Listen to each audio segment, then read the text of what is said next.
Nature Mantra BP sugar thyroid reversal nature మంత్రతో సాధ్యం.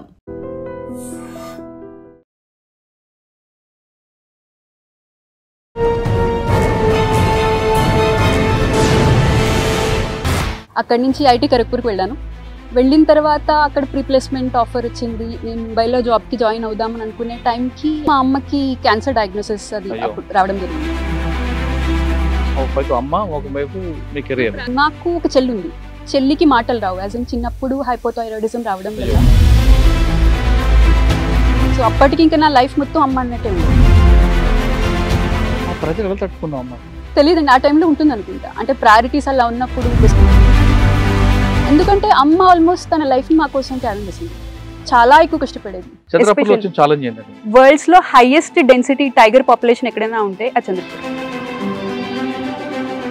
ఒక పరంగా మనం టైగర్ ప్రొటెక్షన్ చేయాలి, రెండో పరంగా సాచురేషన్ లిమిట్ దాటి అంటే క్యారింగ్ కెపాసిటీ దాటి ఇక్కడ టైగర్స్ ఉండడం వల్ల టైగర్స్ ఫ్రింజ్ జోన్స్ లో కానీ లేకపోతే ఊర్లో కానీ వస్తూ ఉంటాయి. వచ్చినప్పుడు ఏదైతే హ్యూమన్స్ అటాక్ చేయడం కానీ హ్యూమన్స్ చంపడం కానీ టైగర్ బయటకు వస్తుంటది. ఇక్కడ కన్జర్వేషన్ లెవెల్స్ బాగా పెరిగాయి, ఎస్పెషల్లీ మహారాష్ట్రలో. అవ్వడం వల్ల తడోబా ఒక కోర్ సెంటర్ లాగా ఉండి అక్కడి నుంచి టైగర్స్ సంఖ్య పెరిగింది, జనాభా పెరగడం వల్ల సో ఎప్పుడైతే ఓల్డర్ టైగర్స్ ఉంటాయో, అవి వాళ్ళ టెరిటరీని డిఫెండ్ చేసుకోలేని టైగర్స్ ఉంటాయో, అవి లోపల ఉండలేక కంపిటీషన్ భరించలేక అవి బయటకు వచ్చేస్తాయి. సడన్ గా పులికి మనం ఎదురైంది అనుకోండి, ఫేస్ టు ఫేస్ అయిపోయి ఏమీ చేయదు, జస్ట్ అలా నిల్చోవాలి, వంగద్దు, అరవద్దు. ఎందుకంటే పులికి ఆ ఉన్న మ్యూచువల్ అండర్స్టాండింగ్ వల్ల. Welcome to crime diaries. ఈ వారం మన guest young women IFS officer, పేరు శ్వేతా బొడ్డు, డిఎఫ్ఓ, చంద్రపూర్ డిస్ట్రిక్ట్, మహారాష్ట్ర. ఆంధ్రప్రదేశ్ చెందిన శ్వేత గారు ప్రస్తుతం మహారాష్ట్రలో చంద్రపూర్ డిఎఫ్గా పనిచేస్తున్నారు. ఇక్కడ రాకముందు సివిల్స్ రాశారు. సివిల్స్ తర్వాత ఐఎఫ్ఎస్ రాయడం, ఐఎఫ్ఎస్లో క్యాడర్ కొట్టడంతో మహారాష్ట్రకి వచ్చారు. అయితే శ్వేత హస్బెండ్ గారు కూడా డిఎఫ్ఓ, ఆయన కూడా ఐఎఫ్ఎస్ ఆఫీసర్. ఆయన కూడా మనం ఇంటర్వ్యూ చేస్తాం. కానీ ముందుగా శ్వేత గారిని చేస్తున్నాం. శ్వేత గారు ఆంధ్రప్రదేశ్లో విశాఖపట్నం జిల్లాకు చెందిన శ్వేత గారు మహారాష్ట్రలో పనిచేస్తున్నారు. కానీ వాస్తవంగా ఆవిడకి జమ్మూ కాశ్మీర్ క్యాడర్ వచ్చింది. కానీ జమ్మూ కాశ్మీర్ నుంచి హస్బెండ్ మహారాష్ట్ర కాబట్టి ఆవిడ ఇక్కడికి వచ్చారు. మహారాష్ట్రలో ఫారెస్ట్ ఏ విధంగా ఉంటుంది, ముఖ్యంగా చంద్రపూర్ అనగానే మనకి చంద్రపూర్ చుట్టుపక్కల ఎక్కువగా పుల్లులు తిరుగుతుంటాయి. దాదాపు 250 పుల్లు ఉన్నాయి. అంటే చంద్రపూర్ ఒకటే కాకుండా పక్కన తడబా ఫారెస్ట్కి శ్వేత గారి హస్బెండ్ ఆనంద్ రెడ్డి గారు పనిచేస్తున్నారు. ఆయనతో తర్వాత తడబా గురించి అడుగుదాం. ప్రస్తుతం చంద్రపూర్లో ఫారెస్ట్ ఏరియాలో ఉంది. ఇక్కడ ఎంక్రోచ్మెంట్ ఎలా కాపాడతారు, ఎంక్రోచ్మెంట్ జరగకుండా ఫారెస్ట్ని, రిజర్వ్ ఫారెస్ట్ని ఎలా కాపాడుతుంటారు, చంద్రపూర్లో చుట్టుపక్కల తిరుగుతున్న పులుల్ని సంఖ్య ఎలా పెరుగుతుంది, ఆ కారిడార్ ఏ విధంగా ఉందనే విషయాల్ని శ్వేత గారు తెలుసుకున్నాం. శ్వేత గారు నమస్తే అమ్మ. మహారాష్ట్రలో తెలుగు అమ్మాయి, పక్క తెలుగింటి ఆడపడుచు, తెలుగింటి, విశాఖపట్నం పక్క, అందరూ డౌట్ లేదు. కానీ మరాఠీ మాత్రం పెరిగింది అంతా విశాఖపట్నం. కానీ మరాఠీలో కూడా అప్లా అని బాగానే మాట్లాడుతున్నారు. ఆక్యుపేషనల్ హజార్డ్ అంటారండి, ఆక్యుపేషనల్ హజార్డ్ అంటారు. వచ్చిన తర్వాత నేర్చుకోకపోతే. చంద్రపూర్ అనగానే మనకి పులులు ఎక్కువగా తిరుగుతుంటాయి. ఎక్కువ దాదాపు 250 పైన పుల్లు ఉన్నాయి. ఆ సంఖ్య పెరగడానికి మీరు తీసుకున్న అచీవ్మెంట్ ఏంటి? పులులు పెరిగిన తర్వాత ఇక్కడ అంటే ఎకో సిస్టమ్ కూడా డెవలప్ అవుతుంది కాబట్టి ప్రజలు ఏ విధంగా వస్తారు, ఫారెస్ట్ ఎలాగ ఎకో సిస్టమ్ డెవలప్ అవుతుంది, పులుల వల్ల ప్రజలకి గ్రామాలకు వెళ్ళినప్పుడు అటాక్ చేయడం అనేది జరగకుండా పబ్లిక్లో వీరి చుట్టుపక్కల అంటే ఫారెస్ట్ చుట్టుపక్కల ఉన్న గ్రామాలందరూ కూడా వాళ్ళకి ఎలాగ ఎవరేజ్ తీసుకొస్తారు, వాటి అడవి తమ పరిధి దాటకుండా రావడానికి, వాటి టెరైన్ నుంచి బయటికి రాకుండా వాటికి ఏ విధంగా ట్రైనింగ్ ఇస్తుంటారా లేదా, ఇవన్నీ విషయాలు చెప్పే ముందు శ్వేతా బొడ్డు, విశాఖపట్నం నుంచి నాగ్పూర్, చంద్రపూర్ వరకు మీ జర్నీ చెప్పండి. నా జర్నీ సింపుల్ అండి. ఒక రకంగా చెప్పాలంటే అదృష్టంగా కూడా అయింది. నేను పుట్టింది పెరిగింది విశాఖపట్నంలోనే. నా 10th 12th క్లాస్ వరకు నేను విశాఖపట్నంలో చేశాను. 10th క్లాస్లో district first rank, state 8th rank అలా రావడం వల్ల సడన్గా చాలా కాలేజెస్ వాళ్ళు వచ్చి మీ అమ్మాయిని పంపించండి అంటే ఐఐటీ కోచింగ్ ఇస్తాం అదంతా అని చెప్పి ఇంటికి వచ్చారు. ఇంటికి వచ్చారు కదా అని చెప్పి సరే ఐఐటీలో జాయిన్ అవుతామని చెప్పి నేను వెళ్ళి 11th 12th కోచింగ్ తీసుకోవడం జరిగింది. అక్కడ వైజాగ్లోని శ్రీ చైతన్య జూనియర్ కాలేజ్, అక్కడే చదువుకున్నాం. సంపత్ వినాయక్ అక్కడ చదువుకున్నాం. అక్కడి నుంచి ఐటీ ఖరగ్పూర్కి వెళ్ళాను. వెళ్ళిన తర్వాత అక్కడ ప్రీప్లేస్మెంట్ ఆఫర్ వచ్చింది. నేను ముంబైలో జాబ్కి జాయిన్ అవుదామని అనుకునే టైంకి అప్పుడు మా అమ్మకి క్యాన్సర్ డయాగ్నోసిస్ అది రావడం జరిగింది. లేదు, కాలేజ్ అయిన 2 నెలలకి అమ్మకి క్యాన్సర్ డయాగ్నోసిస్. అప్పుడే ఇంట్లో బాగాలేదని తెలుసు, కానీ అది రావడం ఆ టైంలో క్యాన్సర్ వస్తుంది అన్న ఊహే మనకు అనిపించదు. మన దగ్గరగా ఉన్న వాళ్ళకి వస్తుందని కూడా అనుకో. అది మా ఫ్యామిలీకి పెద్ద షాక్ ఉండేది. అమ్మది నాన్నగారు ఏం స్టేజ్ చేస్తారండి? 3Cలో ఉండే, నాన్నగారు BSNLలో పనిచేస్తారు. అమ్మ కూడా secondary grade teacher, SGT government school teacher పనిచేస్తుండే. ఆ టైంలో ఇంకా అమ్మని చూసుకోవడం కోసం మా తమ్ముడు అప్పుడు చాలా చిన్నవాడు, 10th క్లాస్, ఇంకా ఎగ్జామ్స్ కోసం ప్రిపేర్ అవుతున్నాడు ఆ టైంకి. అందుకని చెప్పి నేను వైజాగ్ వచ్చేసాను. వైజాగ్లో అన్ని ప్రైవేట్, ఖరగ్పూర్ నుంచి వైజాగ్ వచ్చారా? కాలేజ్ అయిపోయింది. కాలేజ్ అయిపోయిన 2 నెలల్లో అమ్మకి డయాగ్నోసిస్ వచ్చింది. సో నేను ముంబై వెళ్ళాల్సింది, జాబ్ కోసం ముంబై వెళ్ళాల్సింది, నేను వైజాగ్ షిఫ్ట్ అయిపోయాను. అయిపోయి ఇంకా ఫుల్ టైం అంటే ఒక surgery plus chemotherapy plus Vellore తీసుకువెళ్ళి అక్కడి నుంచి హైదరాబాద్లో సర్జరీ చేయించి కీమోథెరపీ వైజాగ్లో చేయించుకుని ఇలా మొత్తంలో ఒక 6 to 8 months నేను ఇంట్లోనే ఉండిపోయాను కంప్లీట్గా. ఉండిపోయే టైంలో ఇంకా ఉద్యోగం కావాలి, ఇక్కడ వైజాగ్లో ప్రైవేట్ జాబ్ ఆపర్చునిటీస్ ఉండవు. అందుకని చెప్పి నేను ఇంకా సివిల్ సర్వీస్ ఇంట్లో కూర్చొని చేయొచ్చు కదా అన్న ఉద్దేశంతో నేను సివిల్ సర్వీసెస్ స్టార్ట్ చేశాను. స్టార్ట్ చేసిన తర్వాత కూడా ఎగ్జామ్ రాయడం ఆప్షనల్. నా సివిల్ సర్వీసెస్లో జాగ్రఫీ ఉండేది అప్పుడు, ఒకటే ఆప్షనల్ కదా, జాగ్రఫీ తీసుకున్నాను. అది తీసుకోవడం, ఎగ్జామ్ రాయడం, తర్వాత 2 సంవత్సరాలకి మళ్ళీ అమ్మ రిలాప్స్ అవ్వడం, మళ్ళీ ఎగ్జామ్ సగం రాయడం, అలా అటు ఇటుగా అటెంప్ట్స్ అయితే ఇచ్చాను, బాగానే ఇచ్చాను. సో 2014 నుంచి 17 వరకు అటెంప్ట్స్ ఇచ్చాను. 17 అటెంప్ట్లో ఇన్ఫ్యాక్ట్ 16 అటెంప్ట్లో ఆ టైంలోనే దీంతో పాటు సివిల్ సర్వీస్ ఎగ్జామ్లో ఫామ్ ఫిల్ చేస్తున్నప్పుడు సివిల్ సర్వీసెస్ ఒక్కటేనా లేక సివిల్ సర్వీసెస్ ప్లస్ ఫారెస్ట్ సర్వీసా ప్లస్ ఉట్టి ఫారెస్ట్ సర్వీసా అన్న 3 ఆప్షన్స్ ఉంటాయి. అవి ఎప్పుడు చూస్తాం కానీ పట్టించుకో. 2016లో ఆ టైంలో 2 ఫిల్ చేశాను. ఫిల్ చేసిన తర్వాత చేయగానే అప్పుడు ఎక్కువ కాంపిటీషన్ లేకపోవడం వల్ల వెంటనే ఇంటర్వ్యూ కాల్ వచ్చింది. అయ్యో ఇంత తేలిక అన్నట్టు అనిపించింది. సో అలా కాదని 17లో ప్రాపర్గా దానికోసం ప్రిపేర్ అయ్యాం. అంటే సివిల్ సర్వీసెస్ ఎగ్జామ్ తర్వాత ఒక 1 నెల రోజులు గ్యాప్ ఉంటే ఆ టైంలో కంప్లీట్లీ వేరే ఆప్షనల్, అగ్రికల్చర్ ఇంజనీరింగ్ ఒక ఆప్షనల్ తీసుకుని అదే 1 నెల రోజుల్లో ఆప్షనల్స్ 2 ఆప్షనల్స్ చదివి ఇంకా అక్కడి నుంచి ఇంటర్వ్యూ కాల్ రావడం, ఇంకా అక్కడ సెలెక్ట్ అవ్వడం. 18లో ప్రాసెస్ అంతా ఎన్ని సంవత్సరాలు పట్టింది? అంటే IFS కోసం చదవడానికి 8 సంవత్సరాలు. సివిల్స్ నుంచి కూడా అంటే ఒకవైపు అమ్మని చూసుకోవడం, మరోవైపు చదవడం, ఆ 2 కలిపి అంటున్నారా? 14 to 17 4 years 3-4 years. సివిల్స్ అనేది లాంగ్ టర్మ్ కోర్స్. ఓకే, దీనికి ఎండ్ ఉంటుంది. లక్ ఉంటే ముందు వస్తుంది, లేదంటే మన ఆప్షన్ పెరుగుతుంటుంది. 7 అటెంప్ట్ వరకు రాయొచ్చు. ఇంట్లో ఒక పక్కన ప్రెజర్ ఉంటుంది, మమ్మీ ఖచ్చితంగా ఏదో చేయు, జాబ్ చేయి, మీకు పెళ్లి చేసేయాలి, ఇవన్నీ ఉంటాయి. జాబ్ చేయమని ప్రెజర్ లేదు, పెళ్లి చేసుకోవాలని ప్రెజర్ ఉంటుంది. మరి ఆ ప్రెజర్ నుంచి ఎలా బయటపడ్డారు? పెళ్లి చేసుకోవడానికి ఆ ప్రెజరే నాకు అప్పుడు ఎక్కువ కష్టం అనిపించేది. ఆ ప్రెజర్ నుంచి బయటపడ్డానికి నాకు ఒకే మార్గం, ఎక్కడికి వెళ్ళకపోవడం, ఎవరితో మాట్లాడకపోవడం, ఇంట్లో కూర్చోవడం, అదే గదిలో కూర్చోవడం, అదే ఎగ్జామ్స్ రాయడం, లేకపోతే హాస్పిటల్కి వెళ్ళడం, ఆ పనులు చూసుకోవడం, మళ్ళీ రావడం, ఎగ్జామ్స్ రాయడం, అంతే. అదే నేను చేసేదాన్ని. ఆ టైంలో చాలా మంది బంధువులు వాళ్ళ పెళ్లిళ్ళు, పేరెంటాలు ఇవన్నీ మిస్ అయిన సందర్భాలు ఉన్నాయి. మా ఫ్రెండ్స్ అసలు కలిసిన సందర్భాలే లేవు సుమారు. వాళ్ళతో ఫోన్ లో మాట్లాడడం కూడా చాలా అరుదుగా అవుతుండేది. ఎందుకు ఇలా అంటే పెళ్లి ఎప్పుడు అడుగుతారా? పెళ్లి ఎప్పుడని ఫ్రెండ్స్ అడుగుతారని కాదు, ఓవరాల్ ఇంకా ఐసోలేషన్ ఒక జోన్ లోకి వచ్చేసిన తర్వాత ఇంకా అందులోనే ఉంటారు. ఇంకా అక్కడి నుంచి బయటకు రావడానికి ఏదో సర్వీస్ వస్తే తప్ప, అలా ఉంటే తప్ప ఇంకా ఆ జోన్ లో అలా ఉండిపోతారు. అది చాలా మందిలో చూసాను, అలా నాకు కూడా అయింది. అంటే కరోనా రాకముందే కరోనా రాకముందే లాక్డౌన్. కరెక్ట్. సరే, IFS రాయాలనుకున్నారు, రాశారు. ఫస్ట్ దీంట్లో ఇంటర్వ్యూ వచ్చిందా మీకు? ఫస్ట్ దాంట్లో ఇంటర్వ్యూ వచ్చిందండి, కానీ అప్పుడు నేను ప్రిపేర్ అవ్వకుండా రాశాను. 2016 ఎగ్జామ్లో నేను చెప్పాను కదా ఒకసారి ఫెయిల్ చేసింది రాశాను. అప్పుడు ఇంటర్వ్యూ వరకు వెళ్ళాను. అప్పుడు అర్థమైంది, ఓకే ఇది చేస్తే ఈజీగా వచ్చే అవకాశం ఉంది అన్నట్టు అనిపించింది. అంటే కొంచెం ప్రిపరేషన్ తోటే ఇందులో వచ్చే అవకాశం ఉంది అని అప్పుడు అనిపించింది. అందుకోసం 17 ఎగ్జామ్లో మళ్ళీ అది ప్రిపేర్ అయ్యి మళ్ళీ ఇంటర్వ్యూకి వెళ్ళినప్పుడు ఇంకా ఫైనల్ సర్వీస్ అప్పుడు వచ్చింది. ఇప్పుడు వచ్చింది మీకు ఏ బ్యాచ్? 18 బ్యాచ్. నేను 17 ఎగ్జామ్ 18 బ్యాచ్. మధ్యలో మీరు ఢిల్లీ ఎందుకు వెళ్ళారు? ఎందుకంటే నేను అది జాయిన్ అయినప్పుడు, అంటే అమ్మ టైంలో నేను ఎప్పుడైతే డిసైడ్ చేసుకున్నాను ఇలా సివిల్స్ చేద్దామని, అప్పుడు నాకు ఏమీ ఐడియా లేదు.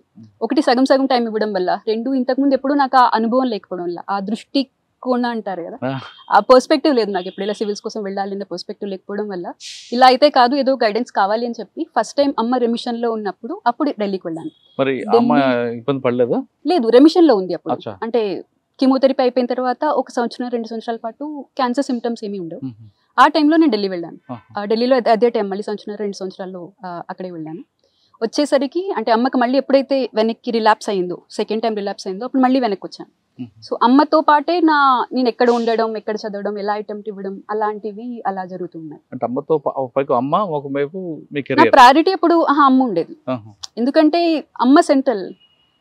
నాకు ఒక చెల్లి ఉంది, చెల్లికి మాటలు రావు. యాజ్ ఇన్ చిన్నప్పుడు హైపోథైరాయిడిజం రావడం వల్ల, డాక్టర్ చేసిన ఒక తప్పు వల్ల వెంటనే డయాగ్నోస్ కాక ఆల్మోస్ట్ అంటే చావు బతుకుల్లో ఉన్న పరిస్థితి వరకు వెళ్ళింది. అందువల్ల చిన్ని చాలా డిపెండెంట్. చిన్ని అంటే మా చెల్లి, తను చాలా డిపెండెంట్, అమ్మ పైన డిపెండెంట్ ఉండేది. సో మా కుటుంబానికి అమ్మ ఒక ఫల్క్రమ్ లాగా, ఒక పైవట్ లాగా. సో అప్పటికి ఇంకా నా లైఫ్ మొత్తం అమ్మ అన్నట్టే ఉండేది. ఇంకా టైంలో ఎప్పుడు అమ్మకి బాగుంటే అప్పుడు అక్కడికి వెళ్ళడం, బయటకు వెళ్ళడం, ఎప్పుడు మళ్ళీ కాదు అంటే అంటే అమ్మకి మళ్ళీ రిలాప్స్ అయింది అంటే 3-4 సార్లు రిలాప్స్ అయింది. ఎప్పుడైతే మళ్ళీ వెనక్కి రావడం ప్రజలు ఎలా తట్టుకున్నాం అమ్మ అసలు? ఎందుకంటే అమ్మ మనకి ఇంపార్టెంట్. అమ్మ అది ఇంకా అది నాన్ నెగోషియబుల్ అన్నట్టు ఉండేది. కానీ ఇక్కడ ఒకవైపు కెరియర్ తెలియదండి, ఆ టైంలో ఉంటుంది అనుకుంటా. అంటే ప్రయారిటీస్ అలా ఉన్నప్పుడు డెస్పరేట్ ఇది ఎలాగైనా చేయాలి లేదా దీనికే ఎనర్జీ ఫోకస్ చేయాలి అని అనుకున్నప్పుడు ఎనర్జీ వస్తుంది అనుకుంటా. ఇప్పుడు మళ్ళీ వెళ్ళి అలాంటి ఏమైనా పరిస్థితి వస్తే చేయగలుగుతా అంటే నేను చెప్పలేను. కానీ ఆ పరిస్థితుల్లో ఎవరైనా చేస్తారని అమ్మ కోసం చేస్తారు మీద ప్రేమతో ఆ విధంగా. ఎందుకంటే అమ్మ ఆల్మోస్ట్ తన లైఫ్ మా కోసం త్యాగం చేసింది. చాలా ఎక్కువ కష్టపడేది. అంటే సుమారు ఒక 8 ఏళ్ల పాటు పొద్దున 3:45 లేచేది. లేచి మా అందరికీ తనే వండేది, తనే క్యారేజీలు పెట్టేది, 7ంటికి వెళ్ళేది, 2 గంటలు ప్రయాణం చేసేది. ప్రయాణం చేసి తను స్కూల్కి వెళ్ళి సాయంత్రం వచ్చి మళ్ళీ 2 గంటలు ప్రయాణం చేసి మళ్ళీ వెనక్కి వచ్చి మళ్ళీ మా కోసం వండి పెట్టి క్యారేజీలు అన్నీ తనే తుమ్ముకుని తనే ఉతుక్కుని, అంటే మొత్తం తన లైఫ్ అంతా మాతోటి ఉండేది. ఇంకా అలాంటి పరిస్థితుల్లో ఇంకా తిరిగి అమ్మకి అవసరం వచ్చినప్పుడు అప్పుడు చాలామంది అనేవారు, ఇన్ఫాక్ట్ మా బంధువులు కూడా అనేవారు, ఇలా నువ్వు ఎంతకాలం చేస్తావు, ఐఐటి అనివి చదువుకున్నావు, నీకు ఎక్కడైనా ఉద్యోగం వస్తుంది, ఎందుకు వైజాగ్లో ఉండిపోతున్నావు, బయటకు వెళ్ళు అని చాలామంది అన్నారు. కానీ ఎందుకు ఆ టైంలో నాకు అది నెగోషియేట్ చేయలేము, ఆ పాయింట్ నెగోషియేట్ చేయలేము అని అనిపించింది. సో అందుకోసం అది ఈజీ అనిపించింది. అప్పుడు ఆ డిసిషన్ తీసుకోవడం నాకు కష్టం అనిపించలేదు. నువ్వు ఆడపిల్ల కాబట్టి అమ్మ మనసు తెలుసుకున్నావు. అమ్మ మనసు తెలుసుకోలేదు, అమ్మ మనసు నాకు పెళ్లి చేయాలని ఉండేది. అది అమ్మ మనసు కాదు అసలు. అమ్మ మనసు కాదు, కూతురు మనసు. మీరు కూడా అమ్మ అవుతారు కదా, అప్పుడు తెలుస్తుంది. అంటే అమ్మ మనసు గొప్పది అంటారు కదా, అందుకే మా అమ్మ మనసు ఖచ్చితంగా చెప్పగలుగుతాను. చాలా మా కోసం అందరు అమ్మలు అలాగే ఉంటారు కాబట్టి ఎవరికి వాళ్ళ అమ్మ గొప్ప అన్నట్టు. ఇప్పుడు ఐఎఫ్ఎస్ సాధించిందా? ఫస్ట్ మీ ట్రైనింగ్ ఎక్కడ ఇచ్చింది? ఐఎఫ్ఎస్ వచ్చిన తర్వాత ఆ టైంలో అంటే ఐఎఫ్ఎస్ వచ్చిన తర్వాత అమ్మకి చెప్పారా? ఫస్ట్ అమ్మకే చెప్పాను. ఏమన్నారమ్మా? అమ్మ సాయంత్రం పూజ చేసుకుంటుంది. సో సాయంత్రం తెలిసాయి మాకు రిజల్ట్స్. కిందకి రాగానే అమ్మ అంటే సెలెక్ట్ అయిపోయానని చెప్పాను. ఎక్కడయ్యాను ఏమనేది ఏమీ చెప్పలేదు. అంటే ఏంటి అన్నట్టు చూసింది, ఏదో మౌన వ్రతంలో ఉన్నట్టు ఏదో ఏంటి అన్నట్టు చూసింది. చూసిన తర్వాత అప్పుడు మళ్ళీ చెప్పాను, ఇలా వచ్చింది అయిపోయింది అన్నట్టు. అంటే అసలు ఏమీ మాట్లాడకుండా అక్కడ మళ్ళీ వెంటనే ఇలా తిరిగిపోయి ఇలా దండం పెట్టేసి చేసేసి అసలు నాతో మాట్లాడలేదు. సో చాలాసేపు పూజ చేసుకుని తర్వాత బయటకు వచ్చిన తర్వాత అప్పుడు తనకి ఇంకా అర్థమైంది. ఓకే ఏమనలేదు, అమ్మ అంత ఎక్స్ప్రెస్ చేయదు, నీకు తెలుస్తుంది అంతే, మనకి చాలా హ్యాపీగా ఉంది, చాలా రిలీవ్డ్ గా ఉంది అన్నట్టు తెలిసింది. అప్పుడు జరిగిన ఇంకో గమ్మత్ ఏంటంటే ఆనంద్ అప్పుడు విశాఖపట్నంలో ఉండేవాడు, తను జాబ్ చేస్తూ ఉండేవాడు. చేస్తూ ఉన్నప్పుడు తను కూడా మా ఇద్దరి పరిచయం ఢిల్లీలో జరిగిందండి. మీరేమో విశాఖపట్నం, ఆయనేమో సిద్దిపేట నుంచి వచ్చారు. మీ ఇద్దరం ఢిల్లీలో చదవాలని, అది అంటే ఎవరికారు సొంతంగా ఢిల్లీలో వెళ్ళి ప్రిపేర్ అవుతున్నాం. ఉన్న టైంలో నాకు అక్కడ ఎవరు తెలియదు. నేను చెప్పాను కదా, నాకు గైడెన్స్ ఏమీ లేకపోవడం, ఏం చేయాలో తెలియకపోవడం వల్ల నేను చూస్తూ ఉండే ఎవరు కామన్ ఫ్రెండ్స్ ఎవరైనా ఉంటారా, తెలిసిన వాళ్ళు ఉంటే వాళ్ళతో గ్రూప్ లాగా చేసి గ్రూప్ స్టడీ చేయడం అనేది చాలా కామన్. సో అలా ఎవరైనా ఉంటారని తెలిసినప్పుడు తనకి నాకు, అంటే మద్రాస్లోని ఖరగ్పూర్లో, తను ఐటీ మద్రాస్, నేను IT Kharagpur. So common 12th class friends ఎవరైనా కొంతమంది నుంచి తను తెలిసింది. సో వాళ్ళకి ఆల్రెడీ ఒక గ్రూప్ ఉండేది, 3-4 అబ్బాయిలు కూర్చొని కలిసి చదువుకుంటూ ఉండేవారు. సరే వాళ్ళతో పాటు నేను కూడా లైబ్రరీకి వెళ్ళి చదువుకోవడం, వాళ్ళతో పాటు లంచ్ చేయడం, ఇలా ఒక కామన్ స్టడీ గ్రూప్ లాగా ఉండేది. అది మా ఫస్ట్ పరిచయం. అక్కడి నుంచి 3-4 ఏళ్ళ పాటు తను కూడా నాతో పాటే, అంటే కలిసి చదువుకోవడం, కలిసి ప్రిపేర్ అవ్వడం, కలిసి ఒకే సెంటర్లో ఎగ్జామ్ ఇవ్వడం, ఇంటర్వ్యూ కూడా తను ఒకరికొకరు హెల్ప్ చేసుకుని మాక్ ఇంటర్వ్యూస్ లాగా తీసుకుని ఇవ్వడం, అండ్ ఇద్దరికి ఒకేసారి రావడం, ఒకే సేమ్ సర్వీస్ సేమ్ ఇయర్ రావడం, ఇదంతా ఇంకా చాలా ఫ్లూయిడ్గా అయిపోయింది అన్నట్టు. న్యాచురల్ ఫ్లో ఇద్దరిది ఎలా ఉండేది. సో అప్పుడు నాది వచ్చిన తర్వాత అమ్మ ఎందుకో మరి ఆనంద్ అని అడిగింది. అంటే నాది వచ్చిందంతా అయిపోయింది, అంత సడన్ గా ఎందుకో మరి ఆనంద్ అని అడిగింది. అయితే ఆనంద్ కూడా వచ్చిందంటే ఏంటో ఒకలాంటి ఆనందం ఉండే. అప్పుడు మేము అనుకోలేదు పెళ్లి చేసుకోవాలన్న ఆలోచన అప్పుడు మాకు అలా.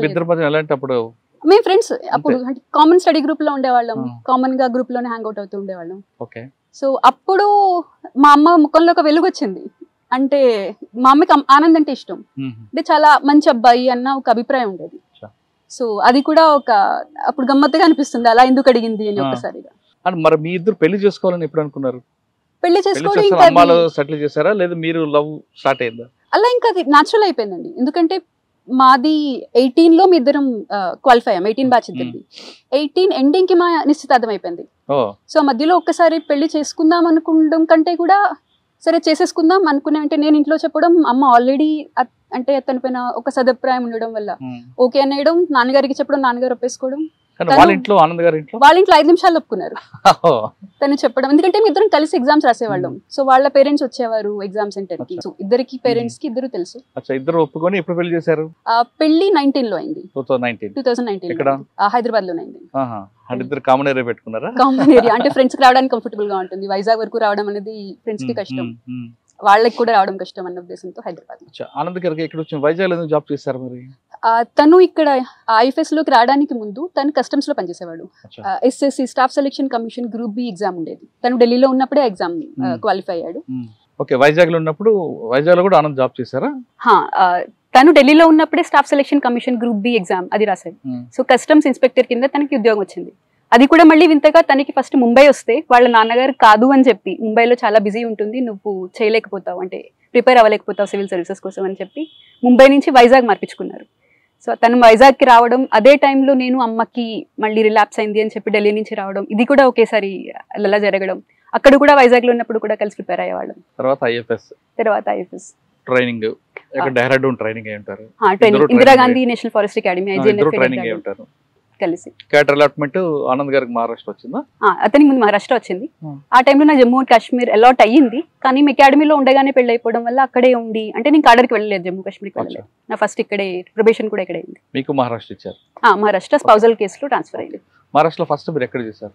ఫస్ట్ మా ఇద్దరికి నాసిక్లో పోస్టింగ్ ఉంటుంది. అంటే ఫీల్డ్ పోస్టింగ్ ఉంటుంది కదా, ఇనిషియల్ ప్రొబేషన్ టైంలో ఫీల్డ్ ట్రైనింగ్ ఉంటుంది, అది మీ ఇద్దరం నాసిక్లో చేసాం. తర్వాత ACF assistant conservator of forest, అది సంవత్సరంన్నర పాటు ఇద్దరం మళ్ళీ అది నాసిక్లో ఫారెస్ట్ అని కాకపోయినా పోస్టింగ్స్ ఉంటాయి. ఇక్కడతో పోలిస్తే నాసిక్లో ఫారెస్ట్ తక్కువ, ఏరియా తక్కువ, కానీ పోస్ట్ ఫిల్ చేయాలి కాబట్టి, అంటే ఆ టైంలో ఆ ఏసీఎఫ్ పోస్ట్ వేకెంట్ ఉండడం వల్ల. బీట్ ఆఫీసర్ కూడా చేశారు ట్రైనింగ్? బీట్ ఆఫీసర్ నుంచి ట్రైనింగ్ వస్తుంది కదా? Beat officer, range forest officer అంటారు మహారాష్ట్రలో, ఆర్ఎఫ్ఓ పోస్టింగ్ ఉంటది. మీరు ఎప్పుడైనా నైట్ డ్యూటీలు చేశారా? చాలా చేసామండి, చాలా తిరిగేవాళ్ళం. నైట్ స్టాఫ్ తో పట్టుకుని, అంటే ఫుడ్ పాట్రోలింగ్ చేసిన రోజులు కూడా ఉన్నాయి. లేదా వెహికల్ తీసుకుని రాత్రి పూట్ల ఏదైనా వెహికల్స్ అన్నిటిని ఆపి వాటిని చూసి ఏం చేస్తున్నారు, ఎక్కడికి వెళ్తున్నారు, వీళ్ళ రూట్స్ ఏంటి, ఒకవేళ వెళ్తే ఏ రూట్స్ వీళ్ళు ఫాలో అవుతారు, అక్కడ గస్తీ పెట్టించడం లేకపోతే ఆపించడం. ఎస్పెషల్లీ దివాళీ, పోలా ఇలాంటి టైంలో ఎప్పుడైతే ఎక్కువ జరుగుతుంటుందని తెలుసు, వాళ్ళతో పాటు వెళ్ళడం చాలా చేసాం. చాలా బాగుంటుందండి, ఎక్సైటింగ్ ఉంటుంది. ఫస్ట్ పోస్టింగ్ లో మీకు వచ్చిన ఛాలెంజ్ ఏంటి? ఫస్ట్ పోస్టింగ్ లో మాకు వచ్చిన ఛాలెంజ్ ఎక్కువ అవకాశం రాకపోవడం అండి. ఎందుకంటే 2020లో ఈ పోస్టింగ్ చేశాను. ఆ టైంలో కోవిడ్ పీక్ లో ఉండే. సో మొత్తం డిపార్ట్మెంట్ అంతా ఒక స్టాండ్ స్టిల్ లాగా ఉండేది. ఒక ప్రొటెక్షన్ పని తప్ప వేరే ఏమీ చేయ అవకాశం ఉండేది కాదు అప్పుడు. సో ఆ టైంలో నేను తెలుసుకుందల్లా ఫీల్డ్ స్టాఫ్ తో ఎలా ఉండాలి, అంటే నా కింద ఉన్న రేంజ్ లో మొత్తం ప్రతి గార్డ్ పేరు నేను గుర్తుపెట్టుకునేదాన్ని. అంటే వాళ్ళతో పర్సనల్ గా మాట్లాడితే వాళ్ళు ఎలా రియాక్ట్ అవుతారు, ఇలా మ్యాన్ మేనేజ్మెంట్ ఏదైతే ఈ సర్వీస్ కి అవసరం ఉంటుందో అది నేను నా ఫస్ట్ టైం అక్కడే నేర్చుకున్నాను. అది ఛాలెంజ్ అని చెప్పాను, కానీ మంచి ఎక్స్పీరియన్స్. కానీ మీరు విశాఖపట్నం పుట్టి పెరిగారు, మన చుట్టుపక్కల అడవి, సముద్రం తప్ప మనకు అడవి. అటువంటిది మీరు ఈ ఏరియాలోకి రావడం, అడవి అనగానే అందరికీ చెట్లు నరకడం కొట్టడం అనుకుంటారు, కానీ ఇది ఒక ప్రకృతి, దాన్ని ఎంజాయ్ చేసే వాళ్ళు చాలా ఎంజాయ్ చేస్తారు. ఆ నేచర్ ఎంజాయ్ చేయడం అనేది చాలా అదృష్టంగా ఉంటుంది. ఆ అదృష్టం మీకు వచ్చింది, ఉద్యోగ రూపాయలు వచ్చింది. మీకేమనిపించింది రాగాన? నిశ్శబ్దం వాతావరణం, ఆ పక్షులు, కిలకిలలు, చెట్లు, మంచి స్వచ్ఛమైన గాలి, వాడిని చూసి ఎంజాయ్ చేశారా? మనం విశాఖపట్నంలో ఉన్నాం, మనకు అసలు సముద్ర ఘోష లేదు, ఢిల్లీలో ట్రైనింగ్ తీసుకున్న సౌండ్లు లేవు, ఆ పొల్యూషన్ లేదని బాధపడ్డారు? మామూలుగా ఐఎఫ్ఎస్ అనేది జనరల్ గా తెలియదు, అంటే ఎక్కువ మంది దీనికి అప్లై కూడా చేయరు. ఇన్ఫాక్ట్ నాకు ఎంత తెలియదంటే, నా ఇంటర్వ్యూలో ఒక 5 పక్షుల పేర్లు చెప్పమంటే మా ఇంటర్వ్యూ బోర్డులో 5 చెప్తున్నారు, నాకు 5 అసలు గుర్తు రాలేదు. సో ఆలోచించి పీకాక్ అని చెప్పాను. చెప్తే ఇంకా వాళ్ళు వెయిట్ చేస్తున్నారు, ఇంకా చెప్పు అన్నట్టు వెయిట్ చేస్తున్నారు. నాకు అసలు ఏం గుర్తు రావట్లేదు, ఎందుకు గుర్తు రావట్లేదు తెలియదు, కానీ ఆ స్ట్రెస్ లో నాకు గుర్తు రాలేదు. ఇంకా చాలాసేపు వీళ్ళు వదిలేటట్టు లేరని చెప్పి ఇంకా కాకి అన్నాను. అన్న తర్వాత అసలు ఒక అతను నవ్వినట్టు నాకు చిన్నగా అనిపించింది. అందులో తెలుగు ఇంకా ఏమీ చెప్పలే. అయినా సరే ఆ ఇంటర్వ్యూలో మార్కులు బాగానే ఇచ్చారు అనుకోండి. కానీ నేను చెప్పే ఉద్దేశం ఏంటంటే, ఈ సర్వీస్ గురించి చాలా మంది తెలియదు, ఇప్పుడిప్పుడే పైకి వస్తున్న సర్వీస్. ఇప్పుడు మీరు అన్నట్టు ఫారెస్ట్ సర్వీస్ అంటే వచ్చి పక్షుల కిలకిలా రావాలు మనకి తెలుస్తాయి, అలాంటిది ఇక్కడికి వచ్చిన తర్వాత కాదు అని తెలిసింది. ఇక్కడ వేరే సర్వీస్ లో చూసినట్టే ఇక్కడ కూడా మెయిన్ మనం చేసేది మ్యాన్ మేనేజ్మెంట్. మీరన్న పక్షుల్ని చూసేది లేదా పెట్రోలింగ్ చేయగలిగేది ఎక్కువ గార్డ్ లెవెల్ లేదా ఫారెస్టర్, ఆర్ఎఫ్ఓ లెవెల్ వరకు ఇది చెల్లుతుంది. ఆ తర్వాత నుంచి పైకి వచ్చాక ఇక్కడ కూడా ఓవరాల్ అవే మీటింగ్ అటెండ్ అవ్వాలి, లేదా ఫైల్స్ క్లియర్ చేయడం, లేకపోతే డెసిషన్స్ తీసుకోవడం, ఇలాగే ఉంటాయి. సో నేను నాసిక్ లో ఉన్నప్పుడు ఎప్పుడైతే ఆర్ఎఫ్ఓ పోస్ట్ లో ఉన్నాను, ఆ ట్రైనింగ్ పీరియడ్ లో ఉన్నాను, అప్పుడు బాగా ఎంజాయ్ చేశాను. అసలు పొద్దున్న పెట్రోలింగ్ అని వెళ్ళిపోతే సాయంత్రం రావడం, రోజంతా వాళ్ళతో పాటు తిరగడం, అండ్ వెస్టర్న్ ఘాట్స్ లో ఉండడం, ఆ ప్రకృతి ఎంజాయ్ చేయడం, అదంతా అదే టైంలో చేశాను.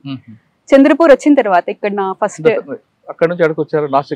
నాసిక్ తర్వాత నా proper cadre post deputy conservator of forest అంటే డిఎఫ్ఓ పోస్టింగ్. అది ఫస్ట్ ఇక్కడ డిసిఎఫ్ సెంట్రల్ చాందా చంద్రపూర్ లో. అది డిఎస్ఎఫ్ అంటారు, ఇక్కడ డిసిఎఫ్ అంటారు, డెప్యూటీ కన్జర్వేటర్ ఆఫ్ ఫారెస్ట్. మన డిఎఫ్ఓ అంటారు, దాని ఈక్వలెంట్ అనుకోండి. అది ఇక్కడ సెంట్రల్ చాందాలో అంటే చంద్రపూర్ లో వచ్చింది. ఇక్కడికి వచ్చిన తర్వాత జనాలు అనుకునేటట్టు, బయట అనుకునేటట్టు అమ్మాయిలు ఐఎఫ్ఎస్కి వస్తే అడవుల్లోకి వెళ్ళిపోవాలి, వాళ్ళకి ఏమైపోతుందో, ఎక్కడ సెక్యూరిటీ ఉంటుందా లేదా అన్న భయం ఉంటుంది. కానీ ఇక్కడ అస్సలు అలాంటి పరిస్థితే ఉండదు. అంటే మీటింగ్లు వీటన్నిటి నుంచి మీరు ఫీల్డ్కి వెళ్ళాలంటే మీరు టైం వేరేగా తీసుకోవాల్సి వస్తుంది. అంటే వెళ్ళే అవకాశం తక్కువ ఉంటుంది. వర్క్ ఉంటుంది.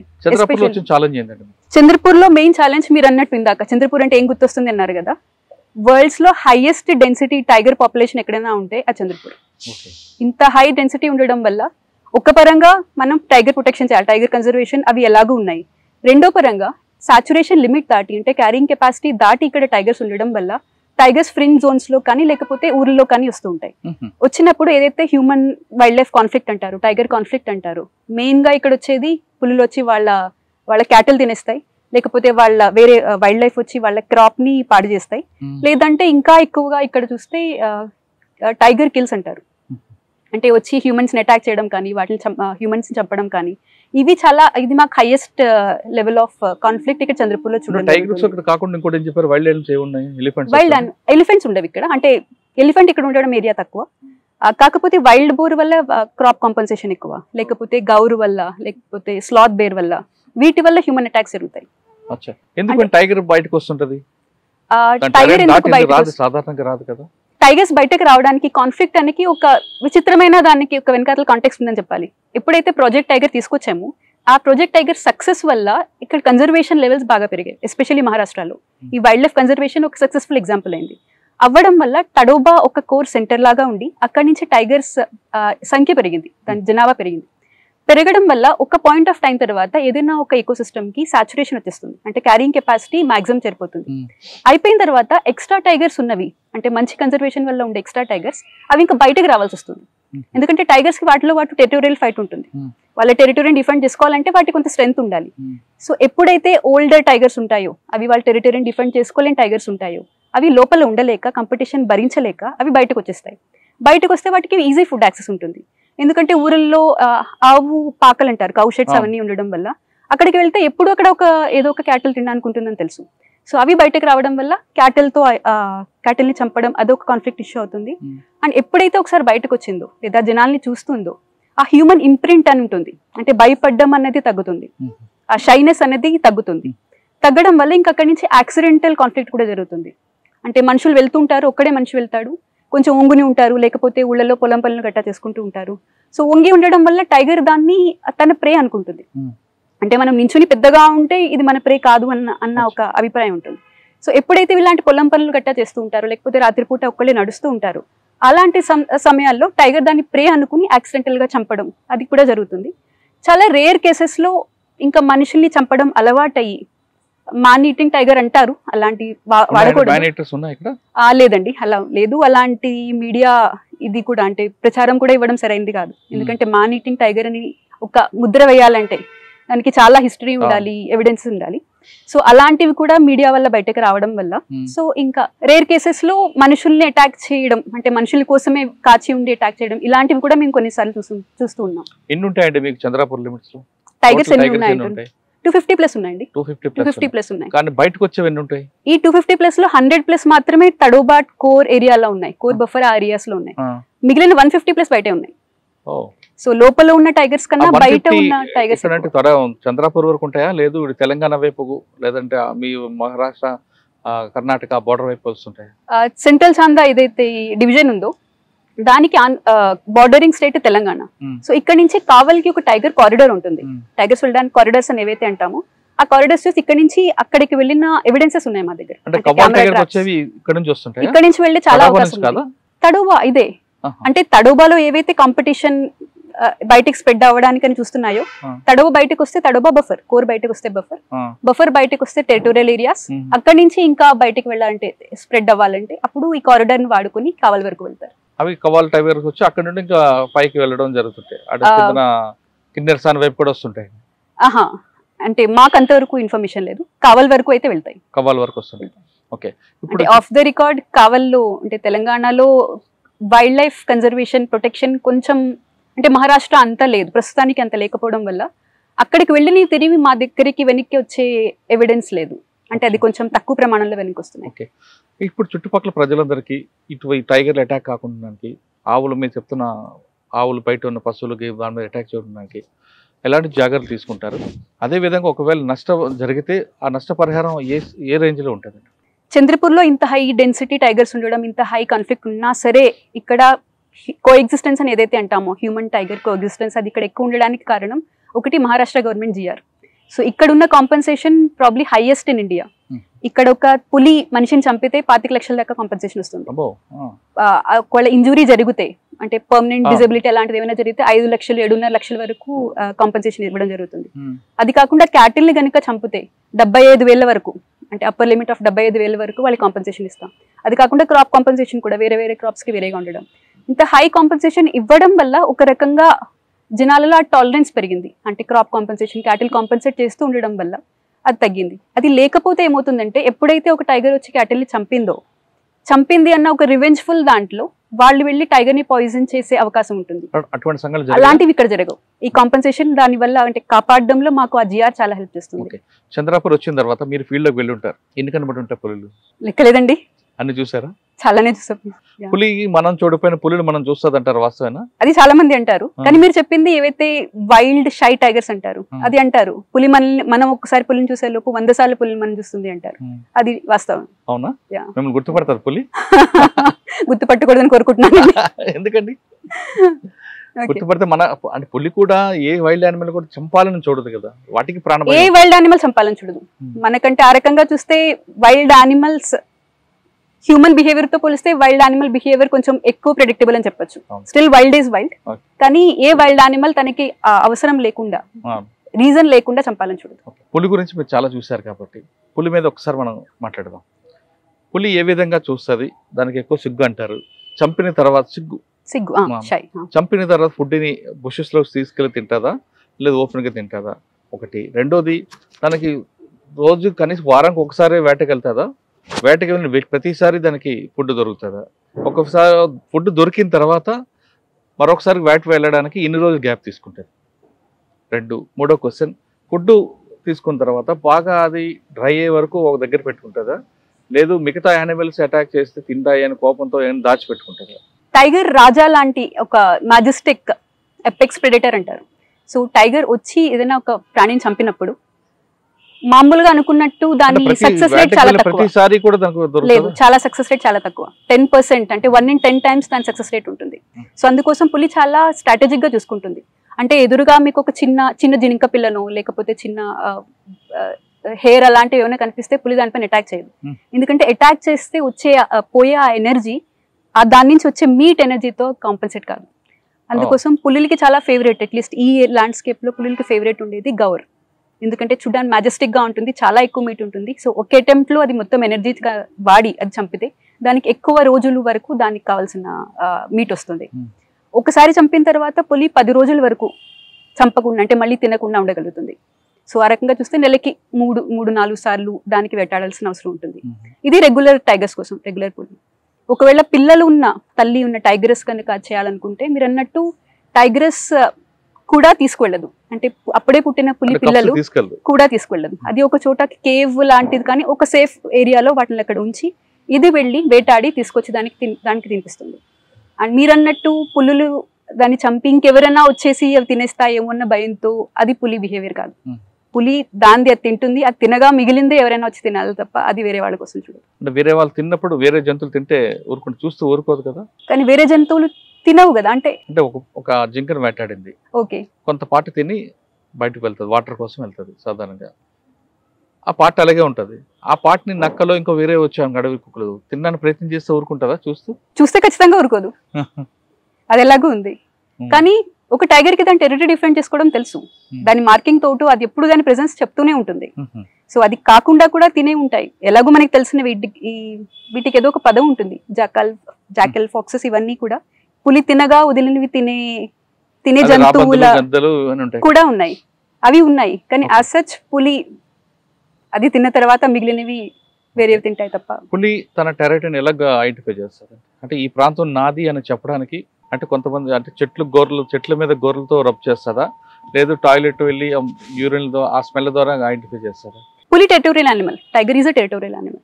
సో దాన్ని డిఫెండ్ చేసుకోవడం కోసం ఎంత స్ట్రాంగ్ అయితే అది అంత ఎక్కువ ఏరియాని దాన్ని క్లెయిమ్ చేసుకుంటుంది. ఒక రాజులాగా ఎంత స్ట్రాంగ్ రాజు ఉంటే అంత ఎక్కువ ఏరియా ఇది నాది అంటాడు, ఇది నా రాజ్యం అంటాడు. అలాగే పులికి కూడా అంత ఎక్కువ ఏరియా డిఫెండ్ చేసుకుంటున్నప్పుడు అది ప్రతి రోజు దాన్ని మార్కింగ్ లో చాలా ఎక్కువ టైం స్పెండ్ చేస్తుంది. సో మార్కింగ్ చేయడానికి ఒకటి మీరు అన్నట్టు టైగర్ యూరిన్. సో ప్రతి చోట మీరు చూస్తే కూడా అది పులి బిహేవియర్ లో సో దాన్ని ఫాలో అవుతూ ఉంటే ప్రతి చోట వెళ్తుంది, కొంచెం యూరిన్ ఆ ఏరియాలో వదిలేస్తుంది, మళ్ళీ కొంచెం దూరం నడుస్తుంది, మళ్ళీ ఇంకొంచెం ఏరియా, అలా మొత్తం దాన్ని టెరిటరీని డిఫెండ్ మార్క్ చేసుకుంటుంటుంది. ఈ మార్క్ చేసుకున్న దాంట్లో వేరే ఇంకేదైనా టైగర్ వస్తే అది మళ్ళీ షో ఆఫ్ స్ట్రెంత్ లాగా.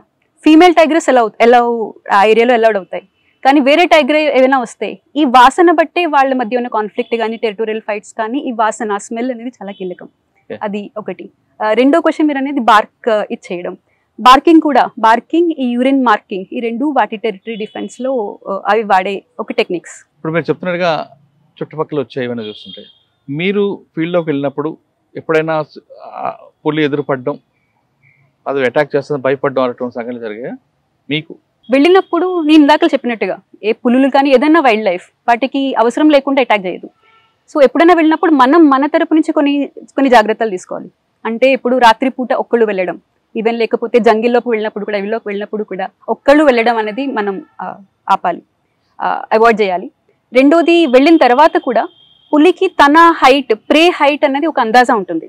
సో ఆ హైట్లో వంగడం, అక్కడ కూర్చోవడం, అంటే ఒక బుషెస్లో ఏదైనా దాక్కున్న చోటు నుంచి మనం ఉన్నట్టు, అంటే మనం ఏం చేయడం వల్ల దానికి మనం ప్రే అన్నట్టు అనిపిస్తాము, తినే వస్తువు అన్నట్టు అనిపిస్తాము, అలాంటి పనులు మనం అవాయిడ్ చేస్తే పులి మనల్ని ఏమైనా చేస్తుందన్న భయపడాల్సిన అవసరం లేదు. అండ్ ఎప్పుడైనా పెట్రోలింగ్కి వెళ్ళినప్పుడు సాధారణంగా ఒక్కళ్ళు వెళ్ళరు, ఇద్దరు మనుషులు కలిసి వెళ్తారు, లేకపోతే సౌండ్లు చేసుకుంటూ వెళ్తారు, కర్రతో ఇలా పెట్రోలింగ్ చేసేవాళ్ళు యూజువల్లీ లాఠీతో అలాగా చేసుకుంటూ వెళ్తారు.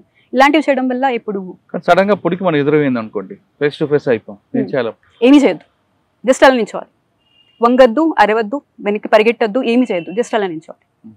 ఎందుకంటే పులికి ఆ ఉన్న మ్యూచువల్ అండర్స్టాండింగ్ వల్ల ఇది మన ప్రే కాదు అన్న ఒక అండర్స్టాండింగ్ ఉంటుంది, దాన్ని మనం అలా ఉండాలి. అది చెప్పడం తేలిక, ఎప్పుడైనా పులి మన ఎదురుగా వస్తే అంత ధైర్యం ఉండడం కష్టం, కానీ ఐడియల్ వే అయితే ఏమీ చేయదు. ఓకే, కానీ కొంతమంది ఫారెస్ట్ ఆఫీసర్లు పులికి ఒకవేళ ఎదురు పడితే పులికి ముందు నడిచినప్పుడు ఒక బొమ్మ వెనక పెట్టుకుని నడుస్తుంటారు. మీరు ఇందాక అన్నట్టు ఎంత అయితే పెద్దగా ఉంటుందో, అంటే ఒక మనిషి లేదా ఒక వస్తువు ఎంతైతే దాన్ని పెద్దగా కనిపిస్తూ ఉంటుందో అది అంత తక్కువ అవకాశం ఉంటుంది పులికి అది ప్రే అనుకునేలాగా. ఫర్ ఎగ్జాంపుల్ నీకు ఎక్కడైనా ఒక పులి లేదా ఒక స్లాత్ బేర్ ఈ రెండు కలిసాయి అనుకోండి, మీరేమనుకుంటున్నారు? ఏది దేని చూసి భయపడుతుంది అనుకుంటారు? పులి భయపడుతుంది. స్లాత్ బేర్ చూస్తే పులి భయపడుతుంది అనుకుంటున్నారా? కాదా? అవునా? చూసారా మీరు ఎప్పుడైనా? సైజ్ బట్టి ఉంటుంది.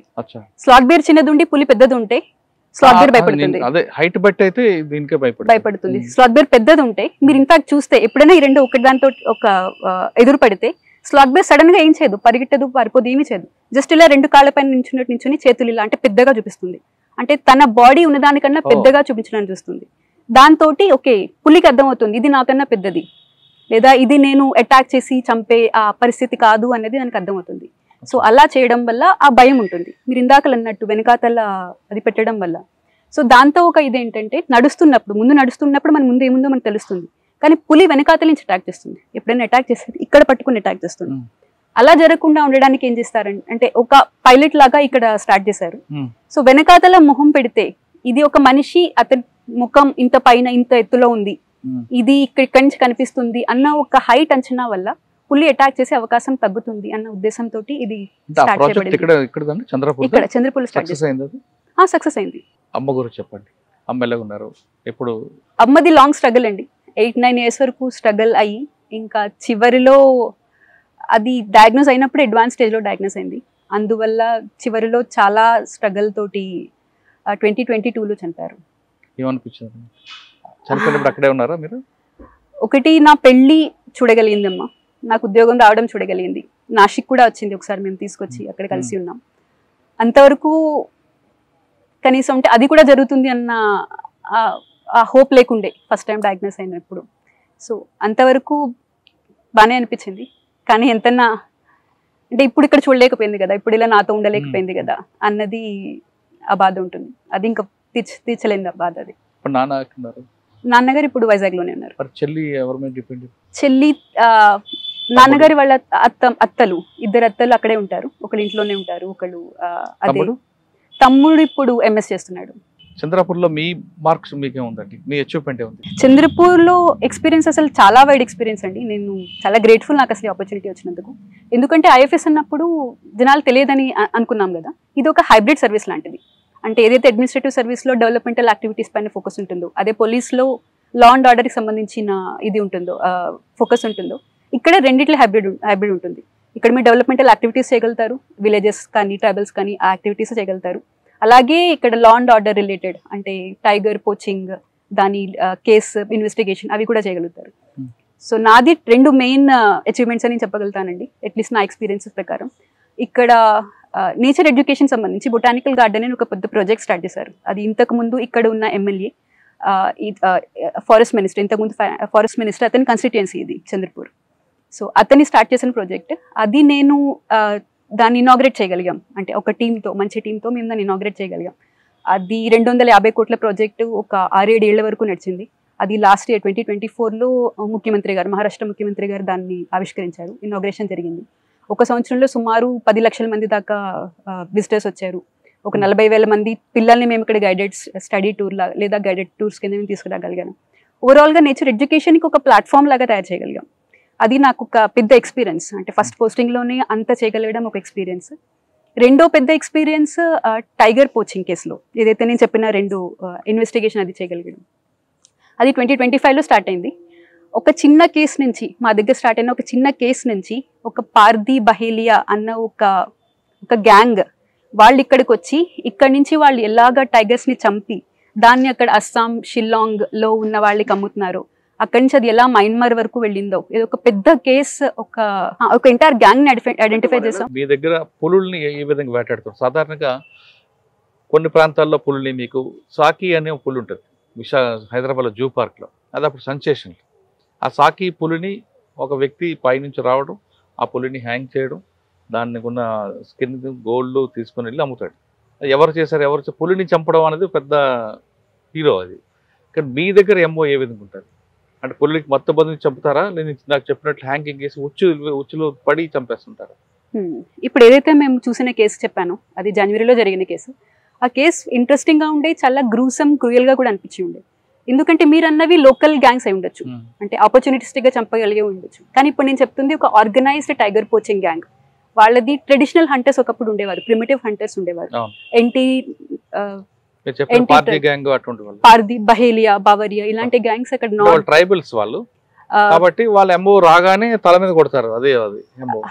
రాగానే తల మీద కొడతారు. కానీ దానికంటే ముందు చాలా బ్యాక్గ్రౌండ్ వర్క్ చేస్తారు. ఏదైనా ఒక చోట వాళ్ళు చంపాలనుకుంటే, ఈ మధ్య వాళ్ళ ఎంఓలో ప్రకారం ఏంటంటే టైగర్ ఏరియాస్ కంటే టైగర్ ఏరియాస్ పక్కనున్న, అంటే తడోబాలో చేయకుండా తడోబా చుట్టూ ఉన్న బ్రహ్మపురి, చంద్రపూర్ ఇలాంటి ఏరియాస్ లో చేయడం.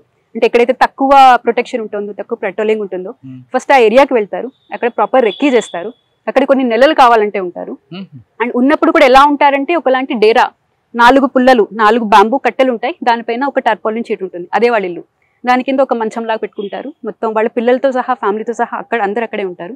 చుట్టూ ఉన్న వాళ్ళకి వాళ్ళు ఏదో ఒక, అంటే కాటన్ ఫీల్డ్ లో పనిచేయడానికి వచ్చాము ఇలాంటి ఏదో ఒక కారణం చెప్పి అక్కడ ఉంటారు. ఉన్న తర్వాత వాళ్ళకి ప్రాపర్ గా టైగర్ ఎక్కడ ఏ టైంలో ఏ ఏరియా నుంచి క్రాస్ అవుతుందో దీని పక్కా నాలెడ్జ్ ఉంటుంది. ఎంత ఫారెస్ట్ డిపార్ట్మెంట్ వాళ్ళు పెట్రోలింగ్ చేసి తెలుసుకుంటారు, అంత ఇన్ఫర్మేషన్ వాళ్ళు తెలుసుకుంటారు. సో తెలుసుకుని ఒకలాంటి స్నేర్స్ లాంటివి పెడతారు. స్నేర్స్ అంటే మీరన్న ఉచ్చు లాంటిది. సో ఒకవి దేశీ జుగాడ్ లాంటి ఉచ్చు, చూడడానికి చాలా సింపుల్ గా అనిపిస్తుంది, ఎవరైనా చేయగలుగుతారు అనిపిస్తుంది. రస్ట్ పట్టిన ఒక తుప్పు ఇనుమ ముక్కలాగా ఉంటుంది. అలాంటిది టైగర్ వెళ్లే దారిలో అది అక్కడ పెడతారు.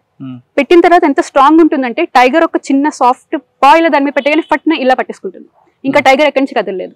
సో వాళ్ళు అక్కడే ఉండి ఉండి ఇంకా మీరు అన్నట్టు వెనకాతలు కొట్టడం, అంటే సెమీ కాన్షియస్ స్టేట్ లో దాన్ని తీసుకొచ్చి ఇంకా అక్కడి నుంచి ఒక 8-10 మంది దాకా అక్కడే ఉండి 5 గంటలు 10 గంటలు రాత్రంతా పట్టే జాబ్ ఇది.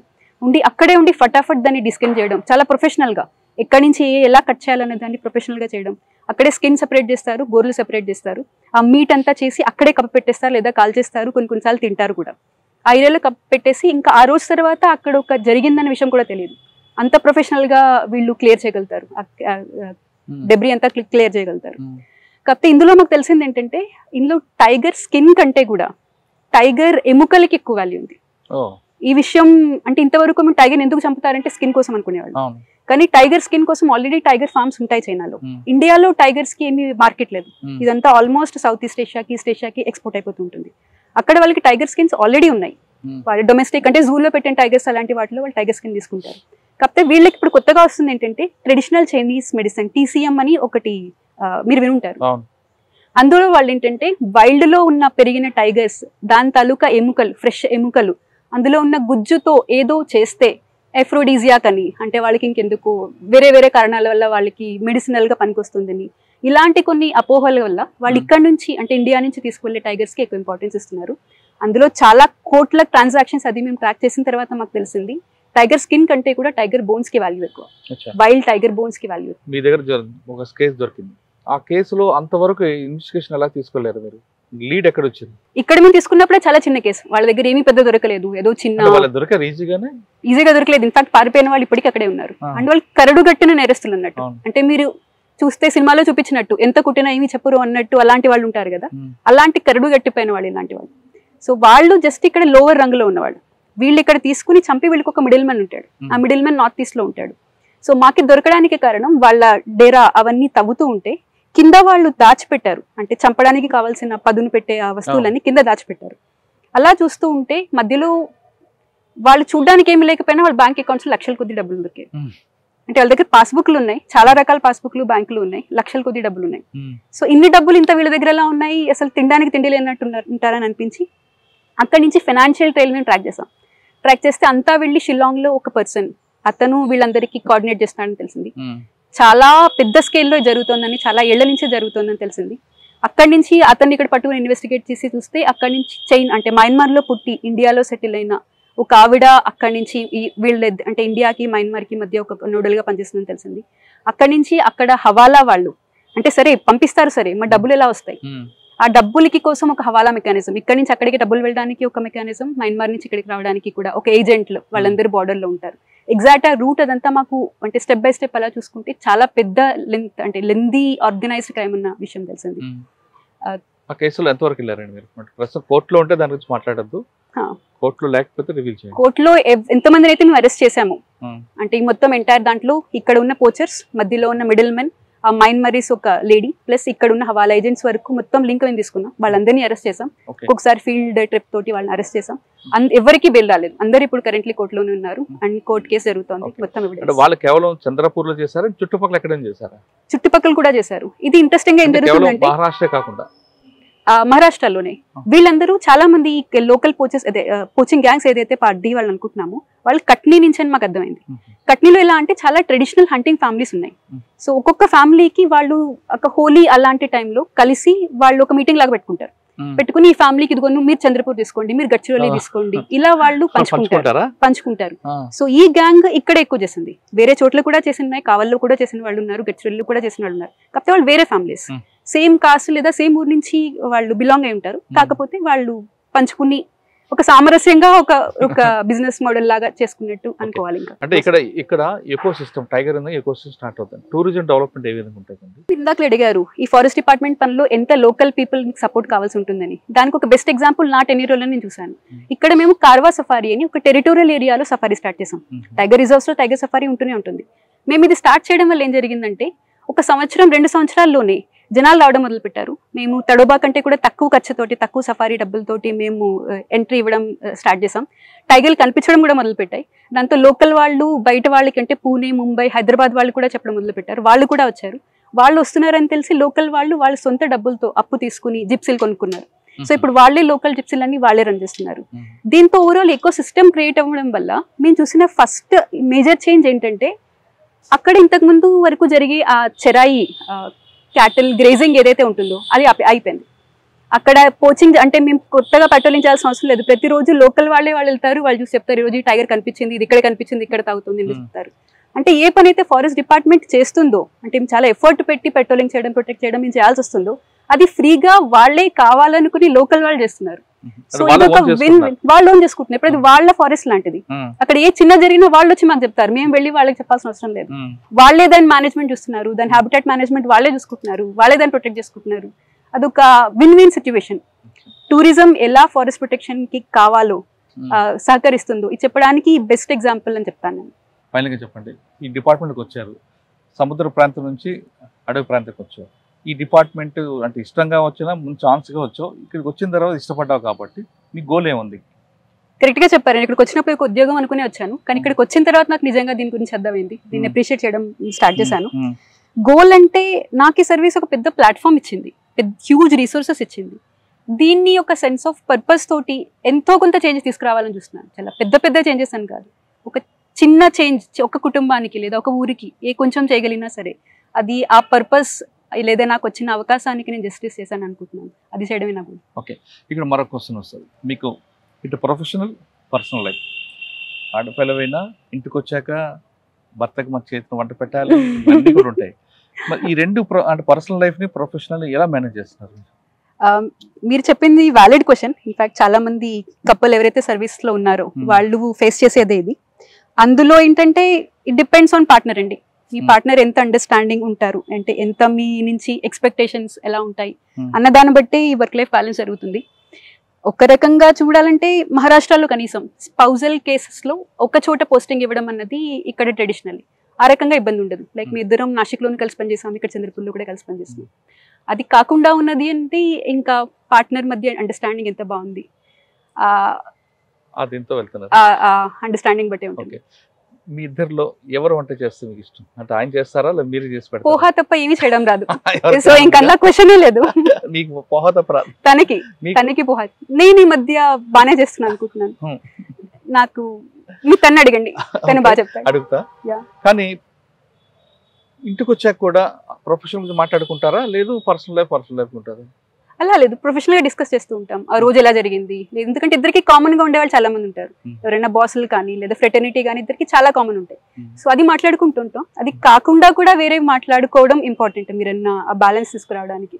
ఎందుకంటే మొత్తం ఇంట్లో బయట అంతా అదే ఉంటే ఒకలాంటి ఆ రట్లో ఉండిపోకుండా బయటకు వెళ్ళడం, అంటే వి లైక్ ట్రావెలింగ్, సో బయటకు వెళ్తూ ఉంటాం. అది ఒకటి. లేకపోతే we like doing things together. Training నుంచి కూడా మేము చాలా హాబీస్ ఏవైతే ఉంది కలిసి చేస్తూ ఉన్నాం. ఇద్దరం కలిసి టేబుల్ టెన్నిస్ ఆడుతూ ఉంటాం. ఇన్ఫాక్ట్ తనే నాకు నేర్పించాడు టేబుల్ టెన్నిస్. సో ఇలాంటి హాబీస్ కూడా బయట ఉండడం అనేది ఇంపార్టెంట్. అంటే ప్రొఫెషనల్ లో కాకుండా ఇంటికి వచ్చాక రిలాక్స్ అవ్వడానికి ఏం చేస్తారు? టేబుల్ టెన్నిస్ ఆడడం ఇంకా వేరేగా ఇద్దరు కలిసి వంట చేయడం లేదంటే బయటికి వెళ్ళడం చేస్తుంటారు? నేను వంట చేస్తూ ఉంటాను, తను తింటాడు. అదొక హాబీ ఒకటి. లేదంటే రన్నింగ్ చేస్తాం కలిసి. ఇక్కడే స్టేడియం ఉంటుంది, అంటే ఇంటి ఎదురుగానే స్టేడియం ఉంటుంది. కలిసి వాక్కి వెళ్తాం, లేకపోతే రన్నింగ్ కోసం వెళ్తాం. లేదా టేబుల్ టెన్నిస్ ఇంతకుముందు ఆడుతూ ఉండేవాళ్ళం, ఇప్పుడు వంట చేయడం అలాంటివన్నీ. ప్రతి ఫేజ్ లో ఏదో ఒకటి కొత్తగా ఉంటుంది. లేదా కలిసి ఏదైనా సిరీస్ చూస్తూ ఉంటాం, టీవీ సిరీస్. ఫైనల్ గా చెప్పండి, ఫారెస్ట్ డిపార్ట్మెంట్లకి ఆయుధాలు ఉండవు కాబట్టి ఫారెస్ట్ డిపార్ట్మెంట్ నైట్ బీట్లు ఉంటాయని, ఇది రకరకాల రూములు ఉంటాయి. అమ్మాయిలకి సూటబుల్ కాదు అనేది కొంత వాడుతుంది. చాలా మంది ప్రొఫెషన్లో వస్తుంటారు, ఇందులో కూడా నేను ప్రొఫెషన్లోకి వచ్చినట్లే. ఈ ప్రొఫెషన్లోకి రావాలనుకున్న అమ్మాయిలకి మీరు ఇచ్చే మెసేజ్? ఐఎఫ్ఎస్లోకి రావాలా వద్దా అని ఆలోచించే అమ్మాయిలకి నా సింపుల్ మెసేజ్, కమ్. ఇది ఒక ఫీల్డ్ పోస్ట్. ఈ ఫీల్డ్ పోస్ట్ వల్ల మీకు వచ్చే ఆ సెన్స్ ఆఫ్ పర్పస్ కానీ లేకపోతే ఆ సెల్ఫ్ కాన్ఫిడెన్స్ కానీ వేరే ఏ డెస్క్ జాబ్లోనూ రాలేదు.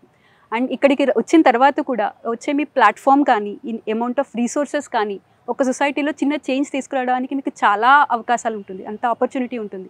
అది మిస్ చేసుకోవద్దు. So definitely come, and if possible come to Maharashtra forest department. Forest డిపార్ట్మెంట్కి వచ్చే వాళ్ళు ఖచ్చితంగా అమ్మాయిలు అయితే ఖచ్చితంగా ఓకే, ఫారెస్ట్ డిపార్ట్మెంట్ రావాలనుకున్న అమ్మాయిలకు ఖచ్చితంగా రండి అంటున్నారు శ్వేత గారు. పర్టికులర్గా మహారాష్ట్ర ఫారెస్ట్ డిపార్ట్మెంట్ ఇంకా బాగుంటుంది. ఒక లక్ష్యంతో రావాలనుకునే వాళ్ళకి ఈ డిపార్ట్మెంట్ చాలా బెస్ట్ ప్లాట్ఫామ్ అంటున్నారు. ముఖ్యంగా ఆడపిల్లలు అయితే ఇందులో చక్కగా ఎంజాయ్ చేయొచ్చు. నేచర్ని ప్రేమించే వాళ్ళు, ప్రకృతి ప్రేమించే వాళ్ళు కూడా ఈ డిపార్ట్మెంట్లో రండి అంటూ శ్వేత గారు సలహా ఇస్తున్నారు. ఇది వారం శ్వేత ఐఎఫ్ఎస్ గారితో ఎక్స్క్లూజివ్ ఇంటర్వ్యూ. వచ్చే వారం మరొక గెస్ట్తో మళ్ళీ కలుద్దాం. అంతవరకు నమస్తే. Thank you very much. And for more videos, please subscribe to iDream. Please subscribe to iDream. Please subscribe iDream. And please subscribe to iDream. For more videos, subscribe to iDream. please like, share and subscribe to the channel. Congratulations, iDream. Subscribe to iDream. Subscribe to iDream. So subscribe to iDream Media. iDream కి iDream team అందరికి huge congratulations. Please subscribe iDream Media. Please subscribe to iDream. Subscribe iDream. Please subscribe to iDream.